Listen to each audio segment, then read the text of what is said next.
Индивидуальной гонкой среди женщин и девушек до 23 лет стартовал третий день чемпионата Азии по шоссейному и паралимпийскому велоспорту. В заезде на дистанцию 24 километра среди женщин приняли участие 11 спортсменок из 11 стран, в частности Афганистана, Бангладеша, Ирака, Индии, Монголии, Индонезии, Вьетнама, Ирана, Таиланда, Казахстана и Узбекистана. Высокое мастерство в данной гонке показала представительница Казахстана Рената Султанова, преодолевшая дистанцию за 33 минуты 24 секунды. Серебро заполучила велогонщица из Индонезии Делия Аустина Приятна, отставшая на 34 секунды. Тройку лучших замкнула спортсменка, представляющая Монголию Солонга Цевенхам, добравшаяся до финиша за 35 минут 4 секунды.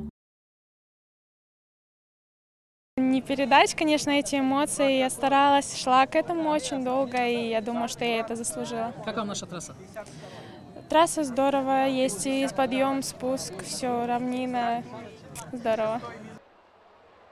Сразу после заезда женщин состоялась гонка среди девушек до 23 лет. В данном заезде за получение почетных мест приняли участие 6 спортсменок из 6 стран, в частности из Объединенных Арабских Эмиратов, Ирана, Вьетнама, Таиланда, Казахстана и Узбекистана. Первое место заняла велогонщица из Узбекистана Янина Кускова, преодолевшая дистанцию в 24 километра за 34 минуты 8 секунд. Серебро у спортсменки, представляющей Казахстан, Боты Батырбековой, пришедшей к финишу на 2 минуты 32 секунды позднее Янины Кусковой. Бронзу в индивидуальной гонке среди девушек до 23 лет заполучила представительница Объединенных Арабских Эмиратов София Алсиек, преодолевшая дистанцию за 37 минут 40 секунд. Сегодня была тяжелая гонка, это была гонка с раздельным стартом на время. Каждый участник команды запускался по одному человеку и должен был пройти 24 километра как можно быстрее. Мы ехали все индивидуально, и каждый боролся сам с собой. Так получилось, что сегодня сильнейшая на этой трассе была я. В этом году это 3-я золотая медаль. Год только начался, и надеемся на азиатских играх показать самый высший результат, первые места, конечно же. Прекрасная организация. Я в велоспорте много лет и могу сравнивать. Есть чем сравнивать с самими соревнованиями самого высокого уровня. Прекрасная организация, очень теплый прием, прекрасные дороги, питание, отели, четкость встречи, получение багажа, транспортная составляющая, приезд в отель, приезд на старт, отъезд со старта, оцепление по трассе. Но все службы работают на самом высоком уровне. Без всякой лести и скромности могу сказать, одна из лучших организаций.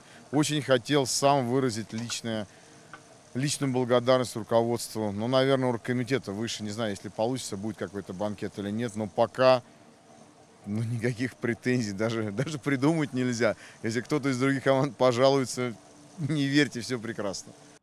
Под конец соревновательного дня состоялась индивидуальная гонка среди мужчин, также на дистанцию 24 километра. В заезде приняли участие 11 спортсменов из 11 стран – Таджикистана, Палестины, Пакистана, Объединенных Арабских Эмиратов, Индонезии, Японии, Узбекистана, Ирана, Индии, Монголии и Казахстана. Высокое мастерство в данной гонке продемонстрировал казахский велогонщик Евгений Федоров, преодолевший дистанцию за 28 минут 45 секунд. Серебро у представителя Японии Нариюки Масуда, пришедшего к финишу за 29 минут 36 секунд. Тройку лучших замкнул велогонщик из Узбекистана Мураджон Хулмуратов. Напомним, что в этой гонке также соревновался один спортсмен, представляющий Таджикистан, Рахимджон Аминов, занявший последнее 11 место. Рахимджон преодолел дистанцию в 24 километра за 40 минут 23 секунды. Мы ехали командную гонку, тоже заняли первое место. Сегодня я ехал индивидуально, гонка была 24 километра. Трасса то же самое, как на команде, уже трассу знали. Чуть погодные условия были, дорога мокрая, но ничего, в принципе, с этим справились. Работали в основном на равнине, как больше скорость поддерживал, такую в подъемчике отрабатывал. Все очень хорошо прошло, организация очень хорошая. В принципе, город очень понравился.